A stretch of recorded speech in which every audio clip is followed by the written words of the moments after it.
Le sang me coule encore sur les tempes, chaud et poisseux, comme un vin de Bourgogne trop sirupeux. Je sens le froid du pavé parisien sous mon dos brisé, et les rires étouffés de ces hyènes en smoking qui me regardent agoniser dans la cour de l'hôtel particulier de la rue de Rivoli. Regardez-le, le traître pathétique, ricane mon frère aîné, Étienne, son visage déformé par un sourire que je connaissais si bien, celui de la victoire volée. Et puis, le noir. Le vide absolu. Mais ce n'est pas la fin. Non, c'est le début. Quand j'ouvre les yeux, ce n'est pas sur les lumières floues de l'hôpital ou les flammes de l'enfer que je mérite peut-être. Non, c'est sur le plafond craquelé de mon ancien appartement à Montmartre, celui que j'habitais 5 ans plus tôt, avant que tout ne bascule. Mon cœur s'emballe, je suis revenu. 30 ans, le corps intact, les mains tremblantes sur le drap usé. La trahison n'était pas un cauchemar, c'était ma réalité, et maintenant, je vais la réécrire en encre de sang. Je m'appelle Lucien Duval, ou du moins, c'est le nom que je portais dans cette vie-là.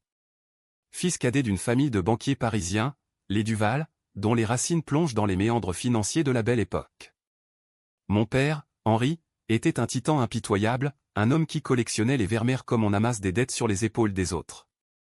Ma mère, Élise, une ombre élégante, noyée dans le champagne et les regrets. Et Étienne, mon aîné, le Golden Boy, l'héritier pressenti, avec ses yeux froids comme la Seine en hiver. J'étais le rêveur, l'artiste raté qui préférait les toiles de Monet au bilan comptable. Mais j'avais un secret, un atout que personne ne soupçonnait, j'avais découvert la faille dans l'empire familial. Une fraude massive, des pots de vin versés à des politiciens corrompus pour des contrats immobiliers à la Défense. Des millions détournés, des vies ruinées ou des familles expulsées de leurs HLM pour faire place à des tours de verre inutiles. J'avais les preuves, cachées dans un coffre à la Banque de France, prêtes à tout faire exploser. C'était il y a 5 ans, dans cette vie que je viens de revivre comme un film en accéléré. J'avais confronté Étienne dans son bureau surplombant les Champs-Élysées. « Frère, arrête ça. Papa va tout perdre, et nous avec. » Il avait ri, un rire sec comme un coup de feu dans la nuit. « Toi? Tu crois que tes scrupules de petit bourgeois vont sauver qui que ce soit? Joins-toi à nous, Lucien, ou disparais. » J'avais refusé. Naïf, idéaliste. Le lendemain, on m'avait accusé de vol. Des faux documents, signés de ma main ou une imitation parfaite, forgée par un faussaire que mon frère avait engagé dans les bas-fonds de Belleville. La police était venue, menottes au poignet, sous les flashs des paparazzis. Mon père m'avait renié publiquement lors d'un gala à l'Opéra Garnier, mon fils est une honte pour la famille Duval. Les invités, ces vautours en tailleur Chanel, avaient hoché la tête, sirotant leur Dom Pérignon. La prison avait été un enfer lent. Fresnes, avec ses murs suintants et ses codétenus qui sentent la défaite. J'y avais pourri 5 ans, voyant l'empire familial s'agrandir sur mes ruines. Puis, la libération conditionnelle. De retour à Paris, je n'étais plus qu'une ombre. J'avais tenté de contacter un journaliste, un certain Moreau de Le Monde, mais Étienne l'avait su. Il m'avait invité à ce dîner familial à l'hôtel de la rue de Rivoli, prétextant une réconciliation. Ma mère y était, fragile, les yeux rougis par des larmes qu'elle ne versait jamais. « Lucien, reviens-nous » avait-elle murmuré. Mais c'était un piège. Dans la cour, après le dessert, Étienne et 2 de ses sbires m'avaient plaqué au sol. Un coup de couteau, précis, dans les côtes. Pour la famille, avait-il susurré en me regardant crever. Et maintenant, je suis là, 5 ans en arrière, le jour même où j'ai découvert les documents frauduleux. Le 15 juin 2020. Mon pouls bat la chamade. Cette fois, je ne serai pas la victime. Je serai le bourreau. Je me lève d'un bond, nu comme un verre dans la chaleur étouffante de l'appartement. L'air sent le café brûlé et la peinture à l'huile, mon atelier improvisé. Dehors, Paris s'éveille, les klaxons des Vélib, les odeurs de croissants chauds montant des boulangeries de la rue des Abbesses. Je me regarde dans le miroir fêlé de la salle de bain, 25 ans, les traits encore frais, pas encore marqués par les chaînes et la faim. Mes yeux, cependant, sont différents. Ils brûlent d'une flamme que je n'avais pas avant. La vengeance. Ce mot, si français dans sa saveur amère, comme un absinthe trop pur.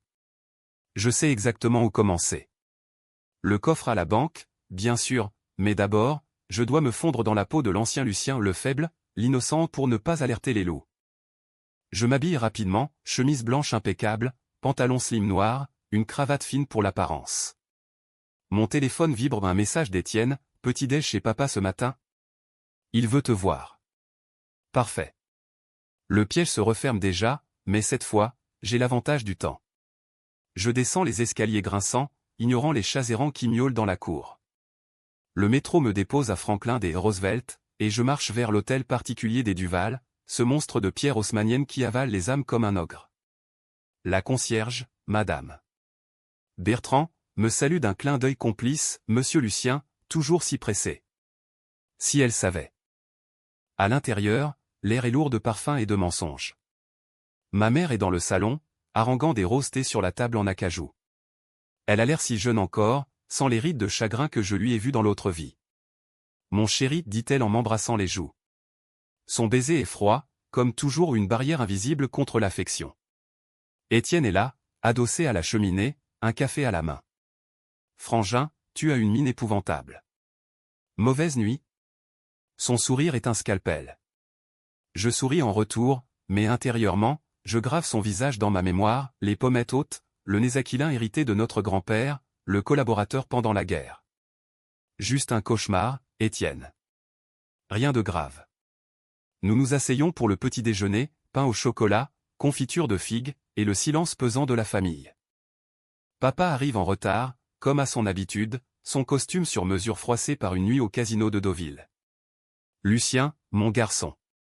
J'ai besoin de toi pour un projet. Ses yeux, gris comme la pluie d'automne, me transpercent. Le projet. Celui qui va tout détruire. Dans l'autre vie, c'était là que j'avais plongé tête la première, acceptant de vérifier les comptes pour l'immobilier à la Défense. Des contrats bidons avec la mairie de Paris, des pots de vin à des élus socialistes corrompus. J'avais vu les chiffres, 50 millions d'euros détournés, des familles entassées dans des foyers d'urgence pendant que les tours de luxe poussaient comme des champignons. Bien sûr, papa, dis-je, la voix suave. Je m'en occupe dès aujourd'hui. Étienne hausse un sourcil, surpris par mon enthousiasme. Parfait. Laissez-moi entrer dans la toile, mes chers. Cette fois, je tirerai les fils.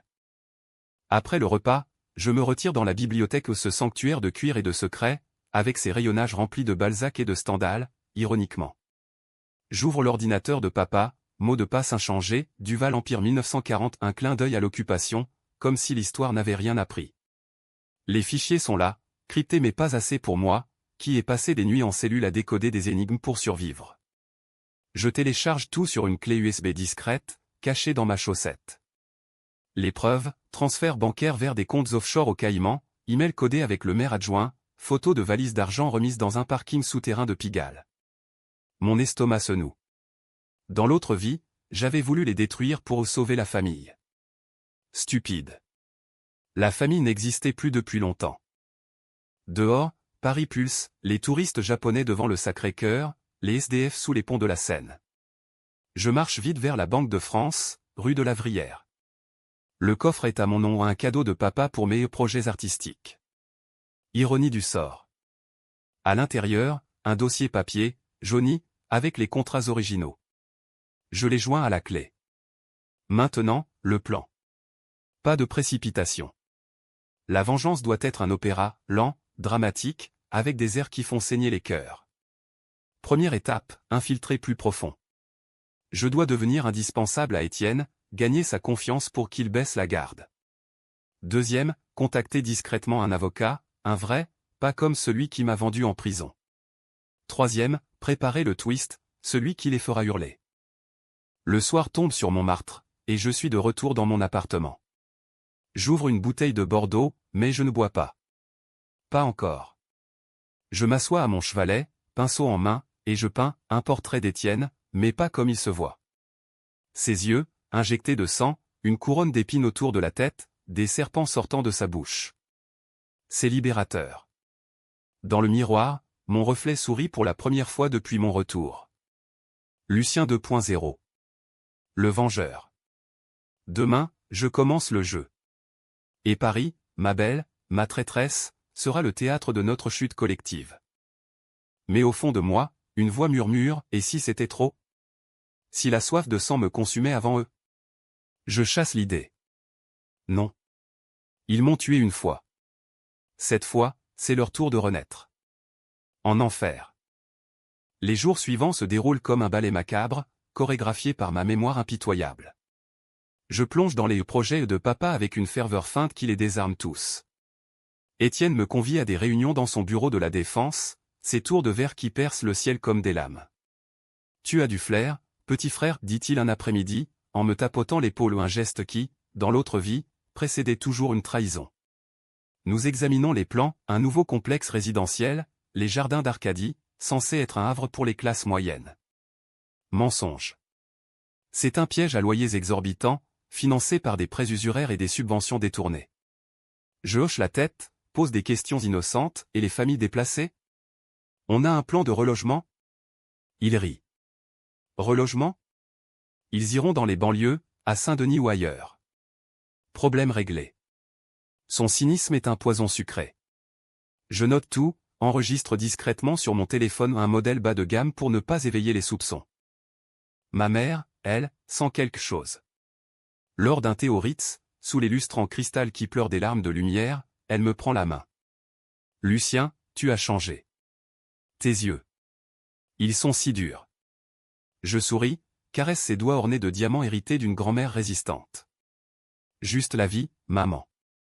Elle forge l'acier. Elle frissonne, mais n'insiste pas, pauvre Élise. Dans l'autre vie, elle m'avait visité en prison une fois, puis avait cessé, submergée par la honte sociale. Cette fois, je la protégerai ou du moins, je l'utiliserai comme levier. Elle est la faiblesse d'Étienne, il l'adore, la craint, la manipule. Un mot d'elle, et il vacille. La première fissure apparaît une semaine plus tard. J'ai contacté l'avocat, Maître Laurent, un ancien procureur recyclé dans les affaires familiales, via un café anonyme à Bastille. J'ai des infos sur une fraude massive, lui dis-je au téléphone, voix déguisée par un mouchoir sur le micro. Pas pour publication immédiate. Attendez mon signal. Il accepte, intrigué, où les avocats comme lui vivent de scandales. Parallèlement, je creuse le passé d'Étienne. Pas seulement les fraudes actuelles, il y a plus. Dans les archives numériques de papa, je trouve des emails datant de 2015, Étienne impliqué dans un accident de voiture à Deauville. Une jeune femme, une serveuse du casino, morte sur le coup. Cover-up, papa avait payé la famille, étouffé l'enquête. Pour la famille, encore ce mantra. Mais il y a pire, des tests ADN falsifiés. Étienne n'est pas le fils biologique d'Henri. Ma mère avait eu une aventure avec un amant italien pendant un voyage à Venise. Le secret enterré, mais pas assez profond pour moi, qui sait où creuser. Je décide de tester les os. Lors d'un dîner familial à l'escargot Montorgueil, je lâche une remarque anodine, « Papa, tu te souviens de cet accident à Deauville il y a 10 ans ?» La presse en avait à peine parlé. Son visage blêmit sous la lumière tamisée des bougies. Étienne tousse dans son verre de Sancerre. Ancienneté, Lucien. Pourquoi remuer la boue? Je hausse les épaules. Juste curieux. La famille a toujours su protéger ses secrets. Le silence qui suit est électrique, chargé comme l'air avant un orage sur la Méditerranée.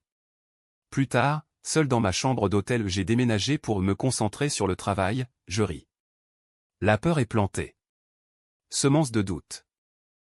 Mais la vengeance n'est pas gratuite, elle exige des sacrifices. Et les miens commencent à peser. Je dors mal, hanté par des flashs de ma mort, le couteau froid, le sang qui goutte sur les pavés, les étoiles indifférentes au-dessus de la cour. Je bois trop, des nuits entières aérées dans les bars de Pigalle, écoutant des accordéonistes jouer des airs de Piaf qui me rappellent ma mère. Une femme, Claire, une galeriste aux cheveux roux et au rire comme un vin pétillant, croise mon chemin lors d'une exposition à Beaubourg. Vos toiles sont sombres, monsieur Duval. Comme si vous aviez vu l'enfer. Je la regarde, tenté. Dans l'autre vie, j'aurais foncé au amour comme bouée de sauvetage. Mais maintenant? L'enfer est un club privé, mademoiselle. Et j'en suis membre à vie. Elle rit, mais ses yeux s'assombrissent. Je la repousse doucement. Pas de distraction. Pas d'attache. La revanche est une maîtresse jalouse. Le mois passe en un tourbillon de mensonges. Je deviens l'associé indispensable d'Étienne, je signe des chèques, négocie avec les promoteurs véreux, même un rendez-vous avec le maire adjoint dans un salon privé du Fouquet's. Les jardins d'Arcadie avanceront, assure-t-il, une enveloppe brune glissée sous la table. Je souris, enregistre tout. Chez moi, le dossier grossit, photos volées avec un drone bon marché, témoignages anonymes de familles expulsées ou une veuve de banlieue, un père au chômage, leur voix brisée dans des enregistrements vocaux. Chaque pièce est un clou dans le cercueil de l'Empire Duval. Puis, le premier coup. Je fuis un document mineur à la presse, pas tout, juste assez pour faire trembler. Le Canard enchaîné publie un article, fraude immobilière à la Défense, les Duval impliqués. Papa panique, convoque une réunion d'urgence. Qui a fait ça, hurle-t-il, son visage rouge comme un coq de Bresse. Étienne me fixe, suspicieux. Pas toi, Lucien? Tu étais si enthousiaste. Je hausse les épaules. Moi? Je protège la famille, frangin. Le doute s'installe. Parfait. Mais ce soir-là, seul, je vomis. La nausée de la duplicité. Suis-je meilleur qu'eux? Non. Je suis pire. Car je sais, et je savoure. La tension monte.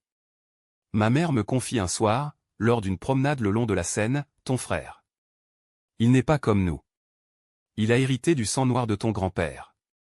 Je saisis l'occasion. Le collaborateur? Celui qui a dénoncé des Juifs pour un terrain à Montmartre? Elle pâlit. Tais-toi, Lucien. C'est du passé. Mais ce n'est pas du passé. C'est l'ADN de notre malédiction. Je la serre dans mes bras, et pour la première fois, je sens une fissure dans mon armure. L'amour filial, ce poison lent. Dois-je la sauver, ou l'utiliser? La question me ronge comme un ulcère. 2 mois après mon retour, le plan entre en phase 2, l'infiltration personnelle. J'invite Étienne à une soirée entre frères dans un club privé de Saint-Germain-des-Prés, le caveau de la Huchette, où le jazz coule comme du whisky. Il vient, méfiant mais flatté. Nous buvons, parlons femmes, affaires et secrets. Rappelle-toi Deauville, dis-je, feignant l'ivresse. Cette fille. Elle avait des yeux comme Claire. Il serait dit. Qu'est-ce que tu sais? Je ris. Rien. Juste que papa a tout payé. Comme toujours. Ses yeux s'étrécissent. Ne joue pas à ça, Lucien. Mais il boit plus, parle trop. Des aveux glanés, l'amant de maman, un certain Marco Rossi, mort accidentellement en 1995. Étienne, adolescent, l'avait vu. Avait-il? La nuit se termine dans le brouillard, mais j'ai l'enregistrement. Le verre est dans le fruit. Paris, en cet automne 2020, est un complice muet. Les feuilles jaunissent sur les boulevards, les manifestations contre la loi de sécurité globale grondent aux invalides. Je m'y fonds, anonyme dans la foule, mais mon esprit est un volcan. La revanche approche du climax, mais un twist se profile, j'apprends, via un contact à la préfecture, que Claire, ma galeriste, est la nièce d'un des élus corrompus. Petite monde. Dois-je l'impliquer? La détruire aussi? La décision est controversée, même pour moi.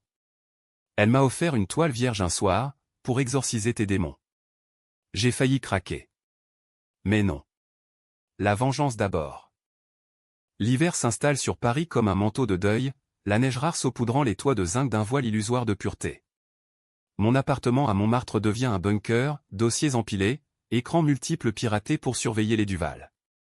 J'ai installé des micros dans la maison familiale, un cadeau de 500 € à un clochard informaticien de la rue Saint-Honoré. Les conversations filtrent comme du poison, papa pestant contre l'article du Canard, Étienne complotant avec un détective privé pour me filer. Le petit frère sent le roussi, dit-il au téléphone. Je souris dans l'ombre. Venez, Étienne. Je vous attends. La deuxième phase de mon plan est plus audacieuse, plus controversée, impliquer la loi, mais à ma sauce. Maître Laurent me rencontre dans un parc du Luxembourg, sous les statues de reines oubliées. Vos preuves sont explosives, monsieur Duval. Mais publier maintenant ruinerait tout. Je secoue la tête. Pas publié. Porteur plainte anonyme. Pour l'accident de Deauville. Il hausse les sourcils. Ça rouvrira l'enquête. Et si ça remonte à votre frère? Parfait, c'est le but. La plainte est déposée fin novembre, sous un faux nom. Les flics remuent, archives exhumées, famille de la victime contactée. Une veuve éplorée, Madame Lefebvre, donne une interview à France Info, ma fille méritait justice. Le nom des Duval n'est pas cité, mais les ragots parisiens font le reste. Lors d'un cocktail à l'hôtel Plaza Athénée, j'entends les murmures, les banquiers du Val? Impliqués dans un cover-up mortel? Élodie, ma mère, craque la première. Elle m'appelle à 2 heures du matin, voix brisée, Lucien, c'est toi? Ces histoires sur Étienne. Je la calme, feignant l'ignorance. Maman, viens me voir. On en parle. Elle arrive à l'aube, emmitouflée dans un manteau de fourrure, les yeux gonflés. Assise sur mon canapé défoncé, elle avoue tout, l'amant, Marco, un sculpteur passionné. J'étais jeune, perdu dans le mariage arrangé avec ton père. Étienne l'a su, a vu les lettres. Il avait 14 ans, et déjà ce regard. Froid. Je pose la main sur son épaule. Et l'accident? Elle pleure. Marco est tombé d'un échafaudage. Officiellement. Mais Étienne était là, en visite. Il a dit à Henri que c'était un suicide. Le puzzle se complète, Étienne, adolescent jaloux, avait saboté l'échafaudage. Pour protéger la famille. Le meurtre originel, le péché fondateur. Cette révélation me secoue. Ma mère, victime collatérale, mais complice par silence. Dois-je la punir aussi? La décision est un poignard dans mon cœur. Je l'embrasse, lui promets le silence. Je vais arranger ça, maman. Elle part, apaisée, ignorant que je viens de la condamner à une chute plus douce. La vengeance est impitoyable, elle ne discrimine pas les innocents. Étienne réagit comme un animal acculé. Il me convoque dans son bureau, porte close, 2 gardes du corps dehors. Qu'est-ce que tu fous, Lucien? Cette plainte, c'est toi. Sa voix est un sifflement. Je reste calme, assis dans le fauteuil en cuir. Moi? Pourquoi? Je suis ton allié. Il s'approche, souffle aigre de cognac. Ne me mens pas. Tu as toujours été le faible, le pleurnichard. Mais maintenant. Il sort un dossier, photo de moi avec Laurent, sorti d'un hack basique. Je ris intérieurement. Prévisible. Si c'est moi, qu'est-ce que tu vas faire? Me tuer comme Marco? Les mots sortent avant que je puisse les retenir. Son visage se fige. Quoi? J'ai poussé trop loin. Mais le mal est fait. Il recule, pâle. Tu sais pour ça. Je hausse les épaules. Les secrets finissent par suinter, frangin. La confrontation dégénère en pugilat verbal, puis physique, il me gifle, je riposte d'un coup au plexus qui le plie en deux. Les gardes entrent, mais je suis parti avant qu'il ne referme la porte. Adrénaline pure. Dans le métro bondé, je ris comme un fou. Le masque tombe. Maintenant, il me traque vraiment. Parfait. La chasse commence. Claire réapparaît, inopportune. Une invitation à son vernissage à Marais, pour laver tes démons, Lucien. Je vais, attiré par sa lumière dans mon obscurité. La galerie est un chaos de couleurs, jazz en fond, champagne qui pétille. Elle porte une robe rouge sang, cheveux cascadants comme une chute de feu. Tu as l'air d'un fantôme, dit-elle en m'offrant un verre. Nous parlons à Art, Paris, les ombres de la vie. Pour la première fois depuis mon retour, je craque, j'ai perdu quelqu'un. Moi-même. Elle touche ma main. Reviens, alors. Le baiser qui suit est un incendie. Dans son lit ce soir-là, sous les poutres apparentes de son loft, je trouve un répit. Mais au matin, la réalité frappe, son oncle, l'élu corrompu. Je fouille son téléphone pendant qu'elle dort, un message confirmant les pots de vin. Elle est innocente, ou pas? La décision pèse, l'impliquer, ou la protéger? Le climax approche. Janvier 2021. J'envoie le signal à Laurent, tout le dossier à la brigade financière. Raid simultané, perquisition à l'hôtel particulier, arrestation au bureau d'Étienne. Les journaux titrent, scandale Duval, fraude et meurtre couvert. Papa est emmené menottes au poignet, hurlant son innocence. Ma mère s'effondre, internée pour dépression. Étienne fuit, mais je sais où, un appartement caché à Neuilly, acheté sous faux nom. Je l'Y attends, masqué, dans l'ombre. Frère, dis-je quand il entre, tremblant. Bienvenue à la maison. Il se retourne, yeux écarquillés. Lucien. Comment? Le couteau le même que celui qui m'a tué brille dans ma main. Je suis revenu.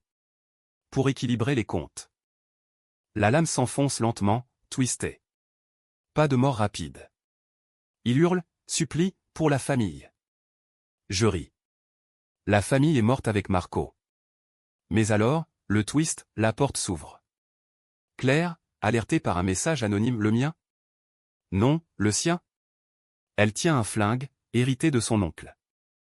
Arrête, Lucien. Ou je tire. Mon cœur s'arrête. Trahi? Non, sauvé. Elle sait, depuis le début. J'ai enquêté sur toi. Pour mon oncle. Mais je t'aime. Ironie cruelle. Étienne rampe, agonisant. Je recule, le couteau tombe. Les sirènes hurlent au loin. La vengeance, inachevée. Les sirènes transpercent la nuit de Neuilly comme des lames de guillotine, rappel antique d'une justice française plus sanguinaire. Claire baisse son arme, les yeux brillants de larmes et de peur. Pourquoi, Lucien? Tu n'es pas un monstre. Je la regarde, ce fantôme de tendresse au milieu du carnage.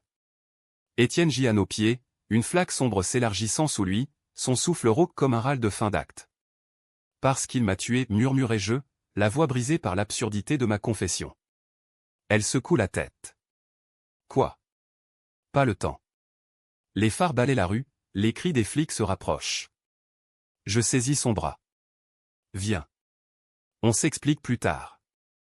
Elle hésite, puis court avec moi par l'escalier de service, vers la nuit parisienne qui avale les pêcheurs.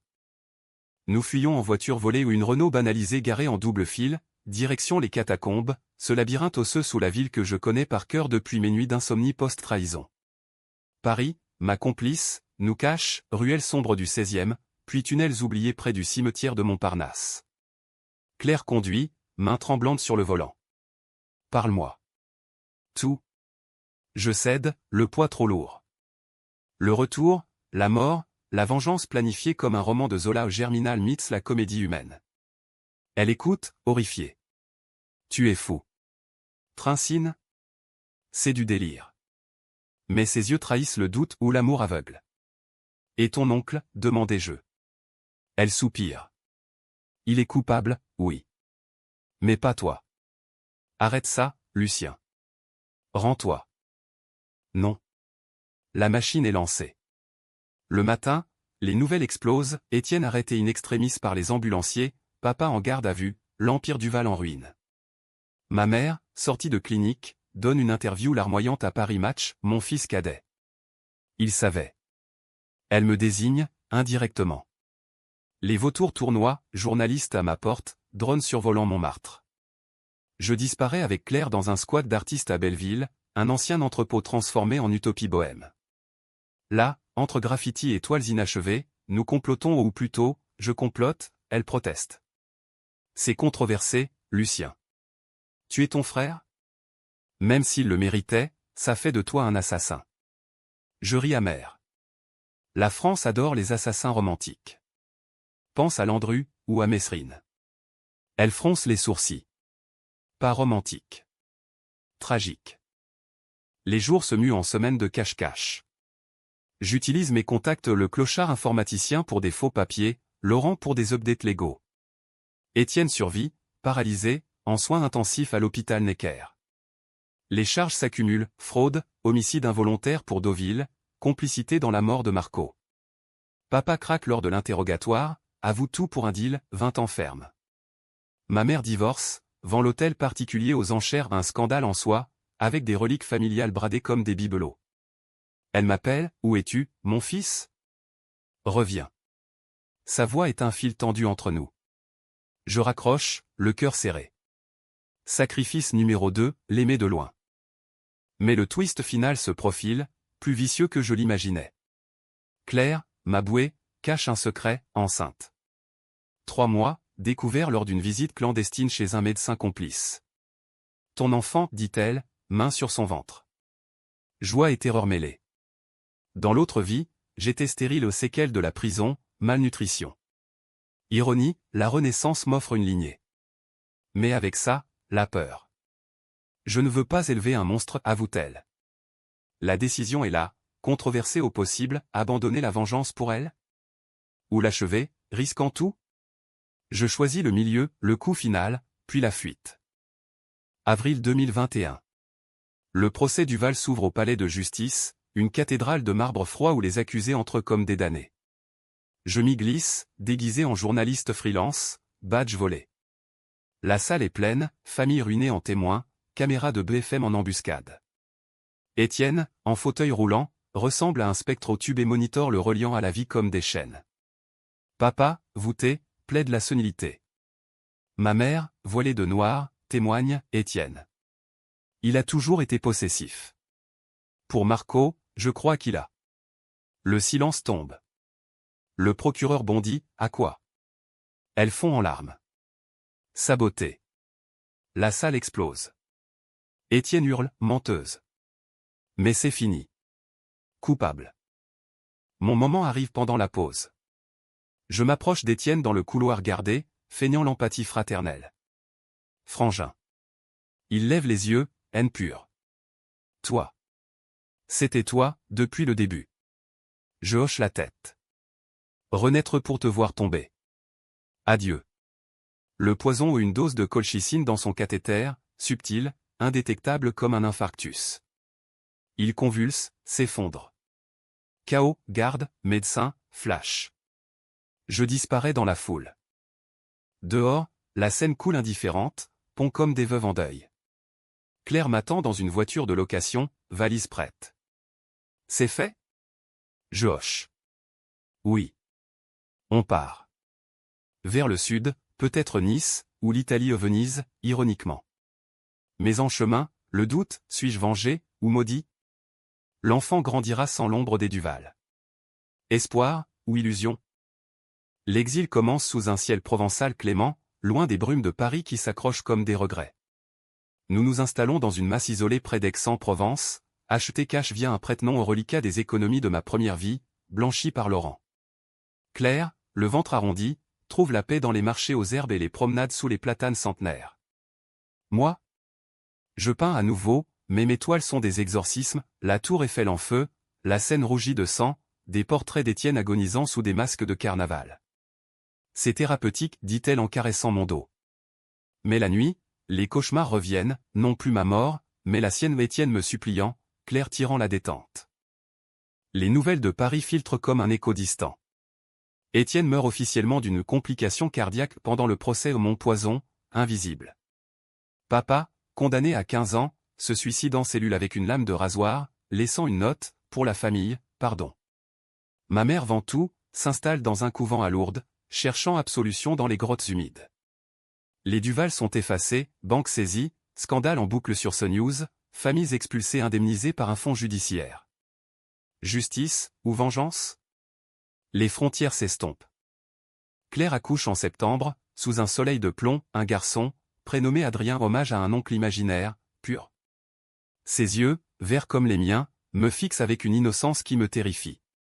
Il te ressemble, murmure-t-elle. Je le tiens, minuscule, et pour la première fois, la flamme de la haine vacille. Était-ce worth it?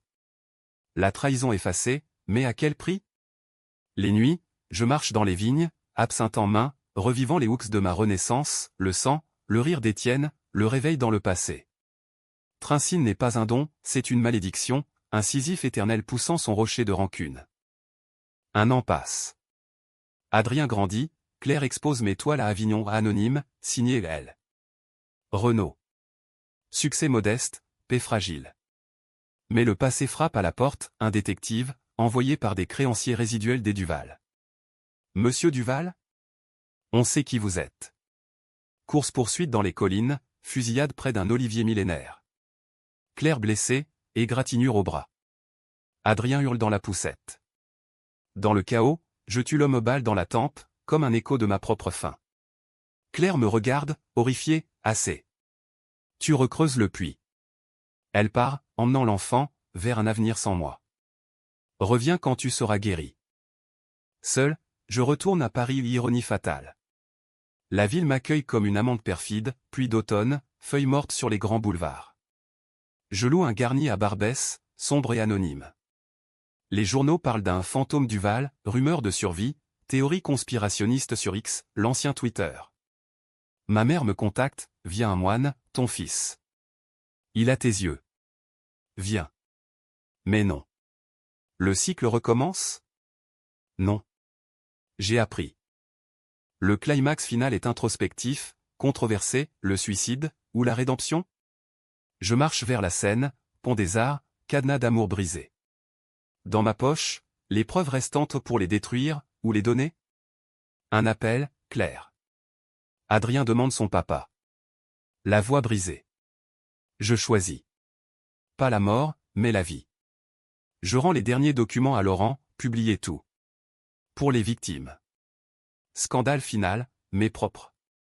Je disparais pour de bon au Canada, peut-être, sous un nouveau nom. Des années plus tard, un homme mûr visite Paris avec son fils adolescent. Ils admirent Monet au musée d'Orsay. Papa, raconte-moi ton histoire. Je souris. C'était une vengeance, fiston. Mais l'amour l'a vaincu. Twist, la BKCH se mue en cohue. Renaître n'est pas pour tuer, mais pour revivre. Paris, adieu. Ou au revoir.